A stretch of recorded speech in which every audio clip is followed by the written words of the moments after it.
ரேவா காண்டம் 51ஆம் அத்தியாயம். தான தர்மத்தின் மகிமை. மன்னர் உத்தானபாதர் கூறினார், ஈஸ்வரரே, எந்த நேரத்தில் ஸ்ரார்த்தம் மற்றும் தானம் செய்ய வேண்டும், எந்த திதியில் தீர்த்த யாத்திரை செய்ய வேண்டும், எனக்கு விரிவாக கூறுங்கள்.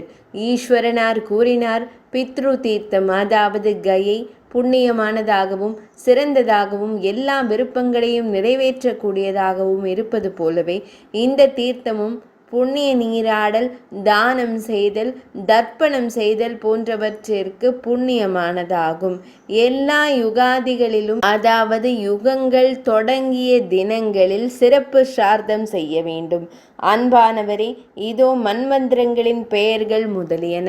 மன்வந்திரம் தொடங்கிய மாதம் மற்றும் திதி. மன்வந்திரத்தின் பெயர் அஸ்வினி வளர்பிறை 9ஆம் நாள் சூரிய சாவர்ணி, கார்த்திகை வளர்பிறை 12ஆம் நாள் ஸ்வாயம்புவ, சித்திரை வளர்பிறை 3ஆம் நாள் உத்தம, பாத்ரபத வளர்பிறை 3ஆம் நாள் தாமச, ஆஷாட வளர்பிறை 10ஆம் நாள் சாக்ஷுசு, மாக வளர்பிறை 7ஆம் நாள் வைவஸ்வத, ஸ்ராவண தேய்பிறை 8ஆம் நாள் தக்ஷ சாவர்ணி, ஆஷாட பௌர்ணமி ருத்ர சாவர்ணி, பால்குண அமாவாசை ஸ்வாரோஷிஷ பௌஷ வளர்பிறை 11ஆம் நாள் ரைபத, கார்த்திகை பௌர்ணமி இந்திர சாவர்ணி, பால்குண பௌர்ணமி பிரம்ம சாவர்ணி, சித்திரை பௌர்ணமி ரௌசிய, ஜேஷ்ட பௌர்ணமி தர்ம சாவர்ணி.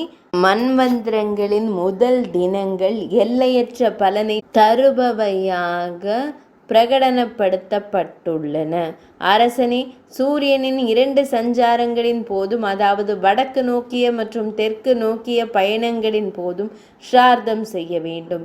ஸ்ரார்த்தம் செய்வதற்கான சந்தர்ப்பங்கள் பின்வருமாறு. கார்த்திகை, மாக என்று அழைக்கப்படும் மாசி மாதம் மற்றும் வைகாசி மாதங்களில் வரும் 3ஆம் திதி, சித்திரை மாதம் மற்றும் ஜேஷ்ட மாதங்களில் வரும் பௌர்ணமி. ஜேஷ்ட மாதமானது ஆடி மாதமாகும். அஷ்டகங்கள் 7வது, 8வது மற்றும் 9வது திதிகள் சங்கராந்தி நாள், சூரியன் ராசி மண்டலங்களில் சஞ்சரிக்கும் நாள் மற்றும் வியாதிபாத நாள். இந்த நாள்களில் அளிக்கப்படும் அனைத்தும் அழியாத பலனை தரும் என்று கூறப்பட்டுள்ளது. மது மாதமான சித்திரை மாதத்தின் வளர்பிறையின் 11ஆம் நாளில் விரதம் இருக்க வேண்டும். இரவில் பகவான் ஸ்ரீ மகாவிஷ்ணுவின் திருவடிகளுக்கு அருகில் கண் விழித்திருக்க வேண்டும். துயில் கொள்ளக்கூடாது.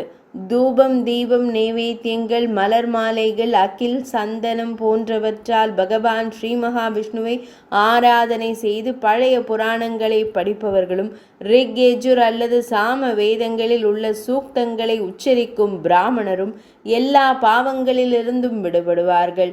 அவர் பகவான் ஸ்ரீ மகாவிஷ்ணுவின் உலகத்தை அடைகிறார். காலையில் பிராமணர்களை ஸ்ரத்தையுடன் பூஜித்து ஸ்ரார்த்தம் செய்து தம்மால் இயன்ற அளவு பசு, தங்கம், ஆடை போன்றவற்றை தானமாக வழங்க வேண்டும். எல்லா உயிரினங்களும் அழியும் வரை அவனது பித்ருக்கள் திருப்தி அடைகிறார்கள். ஸ்ரார்த்தம் செய்பவர் ஜனார்த்தன பெருமான் இருக்கும் இடத்திற்கு செல்வார். 13ஆம் திதியில் அவர் அங்கிருந்து குகையில் உள்ள லிங்கத்தை நோக்கி புறப்பட வேண்டும். மார்க்கண்டேயன் என்று பெயரிடப்பட்ட ஈசனை தரிசிப்பதால் அவர் எல்லா பாவங்களில் இருந்தும் விடுபடுகிறார். மன்னர் உத்தானபாதன் கூறினார், மகாதேவா, குகைக்குள் மிகவும் பிரகாசமான அந்த லிங்கத்தை நிறுவியவர் யார்? இறைவா, அதை எனக்கு எடுத்துரைப்பது தங்களுக்கு பொருத்தமானது.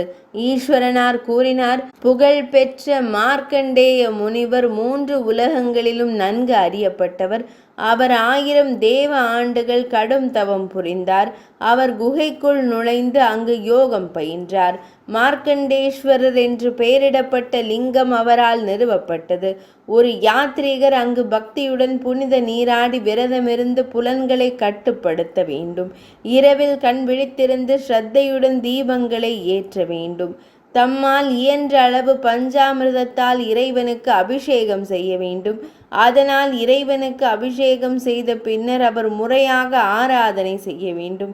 பிராமணர்கள் தங்கள் சாக்கைகளில் தங்கள் வேதத்தின் கிளையில் உள்ள மந்திரங்களை ஜபம் செய்ய வேண்டும். அவர்கள் காயத்ரி மந்திரத்தை 1008 முறையோ அல்லது 108 முறையோ உச்சரிக்க வேண்டும். இவ்வாறு செய்வதால் சிறந்த மன்னரே அந்த நபர் தனது பிறவியின் பலனை அடைவார். 14ஆம் நாளில் அவர் மீண்டும் புனித நீராடி முறைப்படி ஆராதனை செய்ய வேண்டும். ஒருவர் தனது சொந்த நலனை விரும்பினால் தானம் பெறுபவரின் தகுதியை ஆராய்ந்து தானம் செய்ய வேண்டும். சந்தேகமின்றி பித்ருக்கள் 12 ஆண்டுகள் அவரிடம் மகிழ்ச்சி அடைகிறார்கள். தானம் செய்பவர் நித்திய இன்பமுள்ள இடத்திற்கு செல்கிறார். குகையின் நடுவில் நுழைந்த பிறகு யாத்ரிகர் தன்னால் முடிந்தவரை தரையில் புரள வேண்டும். நீலமலையிலிருந்து கிடைக்கும் புண்ணியம் முழுமையாக அவர்களால் அடையப்படுகிறது. சூலபேதத்தில் ஒவ்வொரு பர்வ காலத்திலும், குறிப்பாக சித்திரை மாத இறுதியில் அமாவாசை தினத்தன்று ஸ்ராத்தம் செய்யும் நபரின் புண்ணிய பலனை கேளுங்கள். அவர் கேதாரம், கங்கை மற்றும் கடலின் சங்கமம், கருப்பு மற்றும் வெள்ளையின் சங்கமம், அதாவது கங்கை மற்றும் யமுனை அல்லது பிற தீர்த்தங்களில் கிடைக்கும் புண்ணியத்தை, குறிப்பாக அற்புதம் மற்றும் அமரமலையிலிருந்து கிடைக்கும் புண்ணியத்தை அடைவார். ஒருவர் விதிமுறைகளின் படியும் மந்திரங்களை முறையாக உச்சரித்தும் பித்ருக்களையும் தெய்வங்களையும் திருப்திப்படுத்த வேண்டும். அதன் மூலம் அந்த மனிதன் கயையில் தொடங்கும் அனைத்து தீர்த்தங்களின் பலனையும் அடைகிறான். அவர் தனது குடும்பத்தின் 20 தலைமுறையினரை, தனக்கு முன் 10 தலைமுறையினரையும் தனக்கு பின் 10 தலைமுறையினரையும் மீட்டு விடுவார். அதன் பின்னர் அந்த நபர் தூய்மையாக இருந்து முழுமையாக ஒருமுகப்படுத்தப்பட்ட மனதுடன் முன்பு குறிப்பிட்டபடி தெற்கு சிலையில் நியாசம் செய்ய வேண்டும். முன்னால் சென்று 8 மலர்களை சமர்ப்பிக்கவும். சாஸ்திரங்களில் கூறப்பட்டுள்ள 8 மன மலர்கள் இவை, கேளுங்கள். அவை வாரிஜம், சௌமியம், ஆக்னேயம், வாயவ்யம், பார்த்திவம், வானஸ்பத்தியம், பிரஜாபத்தியம் மற்றும் சிவபுஷ்பம். இவற்றின் பொருளை இப்பொழுது கேளுங்கள். வாரிஜம் என்பது நீராக அறியப்பட வேண்டும். சௌமியம் என்றால் தேன், நெய் மற்றும் பால். ஆக்னேயம் என்றால் தூபம், தீபம் போன்றவை. வாயவ்யம் என்றால் சந்தன குழம்பு போன்றவை. பார்த்திவம் என்றால் வேர்கள், கிழங்குகள் போன்றவை. வானஸ்பத்தியம் என்றால் பழங்கள். பிரஜாபத்தியம் என்றால் படித்தல் மற்றும் பாராயணம் செய்தல். மற்றும் சிவபுஷ்பம் என்பது வாசனை, கற்பனை, உள்ளுணர்வு மூலம் பெறும் அறிவு போன்றவை. மாற்றாக அகிம்சை முதல் புஷ்பம், புலனடக்கமே 2வது, 3வது புஷ்பம் தயை அதாவது கருணை, ஷமை பொறுமை 4ஆம் புஷ்பம், பிறகு தியானம் ஒரு புஷ்பம், அதன் பின்னர் தபம் மற்றும் 7வது ஞான புஷ்பம், சத்தியம் 8வது புஷ்பம். இவற்றால் தேவர்கள் மகிழ்கிறார்கள். முனிவர்களும் ஞானிகளும் பக்தியால் மகிழ்விக்கப்பட வேண்டும். அரசனே, ஒரு குடை, ஒரு போர்வையும் ஒரு இணை பாத அணிகளும் வழங்கப்பட வேண்டும். ஒருவன் இவற்றால் வழிபடப்பட்டால் 3 தலைமுறையினர் பூஜிக்கப்படுகிறார்கள். எல்லா உயிரினங்களும் அழியும் வரை அந்த நபர் ஸ்வர்கலோகத்தில் வசிப்பார். மனிதர்கள் சூலாயுததாரியான இறைவனுக்கு பக்தியுடன் ஜபம் செய்ய வேண்டும். அவர்கள் தேவர்களின் தலைவனை பஞ்சாமிர்தம், பஞ்சகவ்யம், யக்ஷகர்தமம் மற்றும் குங்குமம், அத்துடன் ஸ்ரீகண்டம், அகில் மற்றும் சந்தன குழம்பால் அபிஷேகம் செய்ய வேண்டும். அவர்கள் பலவிதமான மலர்களால் சூலாயுததாரியான இறைவனை வழிபட்டு இரவில் கண் விழித்து விடாமுயற்சியுடன் தீபங்களை சமர்ப்பிக்க வேண்டும். தூபமும் நெய்வேத்தியமும் படைக்கப்பட வேண்டும். புராண கதைகள் படிக்கப்பட வேண்டும். அங்கு தங்கியிருக்கும் மனிதர்கள் பக்தியுடன் ஜபம் செய்ய வேண்டும். ஸ்ரீ சூக்தம், புருஷ சூக்தம், பாபமான பிருஷாகபி மற்றும் பிற வேத மந்திரங்களை உச்சரிக்க வேண்டும். பிறகு பலவிதமான ருத்ர சூக்தங்களை ஓத வேண்டும். அவர் பிராமணர்களை பக்தியுடன் வழிபட வேண்டும். அவர்களை பலவிதமான காணிக்கைகளால் வழிபட்டு வணங்கும் பக்தன் சிவலோகத்தில் கௌரவிக்கப்படுகிறான். ரிக்வேதத்தை பின்பற்றுபவர் அக்னிமீளே போன்ற சூக்தங்களை உச்சரிக்க வேண்டும்.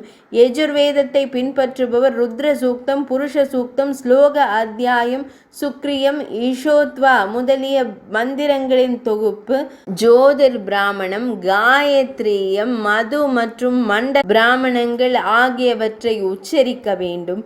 யஜுர்வேதத்தை பின்பற்றுபவர் தேவவிரதம், வாமதேவியம், புருஷர்ஷபம் மற்றும் பிருஹத்ரதந்திரம் ஆகிய சூக்தங்களை ஓத வேண்டும். இங்கே பக்தர்கள் மகேஸ்வர பெருமான் எழுந்தருளியுள்ள அந்த இடத்திற்கு செல்ல வேண்டும். ஒரு பக்தன் இங்கு மிகுந்த பக்தியுடன் பாத சுத்தி, பாதங்களை சுத்தம் செய்தல் மற்றும் அபியங்கம், எண்ணெய் குளியல் செய்தல், அவன் சந்தேகமின்றி ஒரு பசு தானம் செய்ததனால் உண்டாகும் புண்ணியத்தை பெறுகிறான். அவன் பிராமணர்களுக்கு தேன் மற்றும் பால் பாயாசம் அளிக்க வேண்டும். ஒரே ஒரு பிராமணருக்கு உணவளித்தால் அது 10 கோடி பேருக்கு உணவளித்ததற்கு சமம். பக்தன் மிகுந்த பக்தியுடன் ஒரு சிறந்த பிராமணருக்கு தங்கம், வெள்ளி அல்லது ஆடை தானம் செய்ய வேண்டும். அதனால் தேவர்கள், மனிதர்கள் மற்றும் பித்ருக்கள் திருப்தி அடைகிறார்கள். சந்திர அல்லது சூரிய கிரகணத்தின் போது மனிதர்கள் மிகுந்த பக்தியுடன் புனித நீராடி தெய்வத்தை வழிபட்டு ஜபம் மற்றும் ஹோமம் செய்ய வேண்டும். அவர்கள் தங்கள் சக்திக்கு ஏற்ப வேதங்களில் தேர்ச்சி பெற்ற ஒரு பிராமணருக்கு தானங்கள் செய்ய வேண்டும். தகுதியுள்ள ஒருவருக்கு பின்வரும் தானங்கள் செய்யப்பட வேண்டும்: ஒரு குதிரை, ஒரு தேர், ஒரு யானை, ஒரு வாகனம், துலா புருஷம், ஒருவர் எடைக்கு சமமான பொருள்கள், 7 வகையான தானியங்களால் நிரப்பப்பட்ட ஒரு வண்டி, நுகத்தடியுடன் கூடிய கலப்பை மற்றும் நுகத்தடியை சுமக்கும் முதிர்ந்த காளைகள், பசுக்கள், நிலங்கள், எள் விதைகள், தங்கம் போன்றவை. தானம் பெறுபவர் முறையாக போற்றப்பட வேண்டும். செழிப்பை விரும்பும் ஒரு விவேகம் உள்ளவன் தகுதியற்ற ஒருவனுக்கு எதையும் கொடுக்கலாகாது. பூமி அனைத்து உயிரினங்களையும் தாங்குவதால் அனைத்து வகையான தாவரங்களையும் விளைவிக்கும் ஒரு நிலத்தை ஒரு பிராமணருக்கு தானமாக வழங்க வேண்டும். இப்போது மாமன்னரே, பசுக்களை தானம் செய்வதன் பலனை கேளுங்கள். ஒரு பசுவின் பிறப்புறுப்பில் கன்றின் 2 பாதங்களும் முகமும் தென்படும் போது அது கன்றை ஈனும் வரை அந்த பசு பூமாதேவியாகவே கருதப்பட வேண்டும். எப்படியாவது அந்த பக்தன் அந்த பசுவை ஒரு பிராமணருக்கு தானமாக வழங்க வேண்டும். அதன் புண்ணியம் மலைகள், காடுகள் மற்றும் பெரிய பூங்காக்களை கொண்ட பூமியையே தானம் செய்ததற்கு சமம். தானமாக வழங்கப்பட்ட அந்த பசு குடும்பத்தின் 21 தலைமுறையினரையும் கரையேற்றும்.